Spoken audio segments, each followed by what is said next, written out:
جی ناظرین، اس وقت ثوابی جلسہ جہاں پر ہو رہا ہے پنڈال میں میں کھڑا ہوں، اور ابھی وقت ہے تقریباً 1 بجے چاہتا ہے، اور رات کا رات کے اس پہر بھی نوجوان یہاں پر موجود ہیں اس جلسہ گاہ کے اندر۔ اور آپ کو تھوڑا سا دکھا دیتا ہوں میں، یہ اسٹیج ہے اور بہت بڑا اسٹیج بنا ہے، جس طرح کے پاکستان تحریک انصاف کے جلسوں کی روایت ہوا کرتی ہے، یہ آپ کو دکھا رہا ہوں میں جلسہ گاہ اور جلسہ گاہ کا اسٹیج۔ اور کچھ میں تھوڑا سا ادھر دکھا دیتا ہوں، یہ پنڈال جو ہے، یہ جو آپ دیکھ رہے ہیں ابھی، یہ خواتین کے لیے بنایا گیا ہے۔ اور یہ پھر میں آپ پاکستان تحریک انصاف کے نوجوان آپ کو دکھا دیتا ہوں، اور یہاں پر یہاں اس وقت رات کے پہر نوجوان بہت کم ہے، لیکن وہ نعرے لگا رہے ہیں کیونکہ رات ہو چکی ہے۔ ابھی میں لیٹ پہنچا ہوں یہاں پر، یہ آپ دیکھ سکتے ہیں، اور یہ میں آپ کو دکھا سکتا ہوں، یہ آپ بڑی دور تک کرسیاں جو ہیں وہ رکھی گئی ہیں اس جلسہ گاہ کے اندر۔ تو آئیے ان نوجوانوں سے بات کرتے ہیں کچھ اس حوالے سے، جلسے کے حوالے سے۔ جی آپ بتائیں کہ آج کا جو جلسہ ہے، تو آپ کیا کہیں گے آج کی جلسے کے بارے میں، لوگوں کو کیا پیغام دیں گے؟ السلام علیکم، آپ کے تواسط سے آپ کے شکریہ جو آپ نے موقع دیا بات کرنے کا۔ بھائی بس ہم یہی کہیں گے کہ یہاں کافی نوجوان اور خواتین اور بچے اور بزرگ کافی لوگ تعداد میں پہنچے ہوئے ہیں۔ آپ نے بھی بات کی کہ یہاں لوگ کم ہیں، جوان کم ہے۔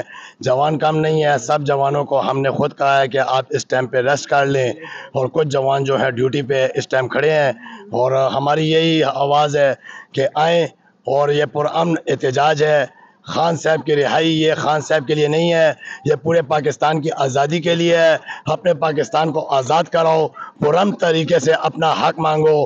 بہت جوان آئے ہیں، بہت خواتین آئی ہیں، آپ تمام لوگ پاکستان کے عوام جہاں جہاں بھی ہو، ہماری یہی درخواست ہے کہ آپ لوگ پہنچو۔ ماشاءاللہ، بہت انشاءاللہ اللہ تعالیٰ یہ جلسہ کامیاب کرے گا۔ جی کچھ اور نوجوان کھڑے ہیں، ان سے بھی بات کرتے ہیں۔ ہم نے ہی خان کو چھڑوانا ہے، ہماری اگر میجورٹی ہوئے گی، آپ آئیں گے، اپنے گھروں سے نکلیں گے، قربانیاں دیں گے، تبھی ہم خان صاحب کو نکلوا سکتے ہیں۔ تو ہمارا مین مقصد یہاں آنے کا یہی ہے۔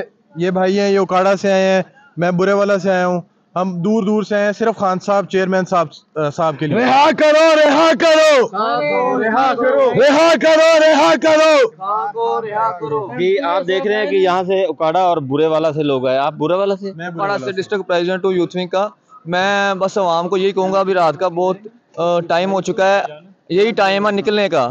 نکلیں بھائی، نکلیں، اور جلسہ گاہ میں آ کے یہ بتائیں کہ جو 5 اگست تھی جب خان کو گرفتار کیا گیا، وہ ایک بلیک ڈے تھا، ٹھیک ہے؟ اور کل یہ آ کے بتائیں ان کو کہ یہ واقعی ایک بلیک ڈے ہے۔ اور راتوں کو نکلیں، کیونکہ صبح انہوں نے رکاوٹیں لگا دینی ہے، بیریئرز، اور انہوں نے کنٹینرز ابھی سے شروع کر دیے ہوئے، تو آپ کوشش کریں راتوں کو نکلیں اور پہنچیں۔ جی آپ بھی کچھ کہنا چاہیں گے؟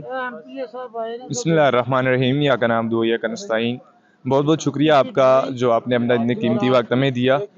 میں تو یہی کہوں گا کہ اگر انقلاب لائیں گے تو صرف نوجوان لائیں گے، کیونکہ نہ تو یہ عورتوں کا کام ہے اور نہ بزرگوں کا کام ہے، ٹھیک ہے؟ تو جتنے بھی میرے پاکستانی دیکھ رہے ہیں مجھے، تو ان سے یہی میری درخواست ہے، چاہے وہ نوجوان ہے، چاہے وہ بزرگ شہری ہیں، سب سے میری یہ اپیل ہے کہ جتنا ہو سکے آپ لوگوں سے آپ ثوابی جلسہ گاہ میں پہنچے، اس میں بھرپور شرکت کریں۔ جی جتنا ہو سکے ثوابی جلسے میں پہنچیں۔ یہ یہاں پر نوجوان اس وقت رات کے اس پیر تقریباً 1 بجے جاتا ہے۔ آپ کو پھر اسٹیج دکھا دیتا ہوں، یہ اسٹیج بننا جا رہا ہے، اور ابھی یہاں کچھ گیدرنگ ہو چکی ہے۔ ایم پی صاحب بھی آ گئے ہیں، ان سے بھی بات کرتے ہیں۔